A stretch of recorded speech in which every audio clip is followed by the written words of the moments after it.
அனைவருக்கும் வணக்கம்.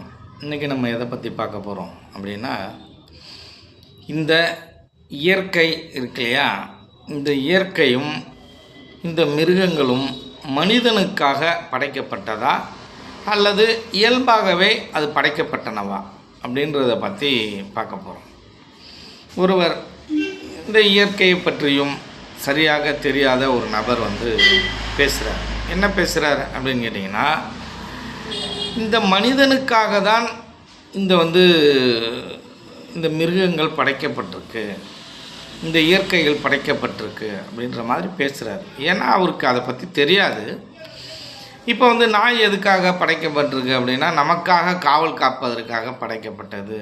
இந்த மாடு எதுக்காக படைக்கப்பட்டதுன்னா, நம்ம விவசாயத்திற்கும் மாடு வண்டியை இழுத்து செல்வதற்கும் நமக்காக அது படைக்கப்பட்டது அப்படின்ற மாதிரி அவர் சொல்கிறார். இது சரியானதா இல்லை அப்படி தான் படைக்கப்பட்டிருக்கா அப்படின்னு நீங்கள் அதுக்குள்ளே போய் பார்க்கும்பொழுது அது அப்படிலாம் படைக்கப்பட்டது அல்ல, அது இயல்பாகவே படைக்கப்பட்டது. இப்போ நம்ம என்ன நினச்சிக்கிட்டு இருக்கோம் அப்படின்னு கேட்டிங்கன்னா, இந்த இயற்கையெல்லாம் மனிதர்களுக்காக படைக்கப்பட்டதுன, இந்த பூச்சினம், பறவைகள் இனம், இந்த இயற்கை அனைத்து ஒத்துழைப்புமே மனிதனுக்காக படைக்கப்பட்டது அப்படின்னு நினச்சிக்கிட்டு இருக்கோம். இல்லை, இப்போ ஒன்று தெரிஞ்சுங்க, மனிதனை தான் அது காப்பாற்றுது. நம்ம ஒன்றும் அதை காப்பாற்றலை. அது அதோட வழியில் தானாகவே இயங்குது. அதோட வேலைகளை எல்லாம் அது சரியாகவே செய்கின்றன, மற்ற இனங்கள் எல்லாமே.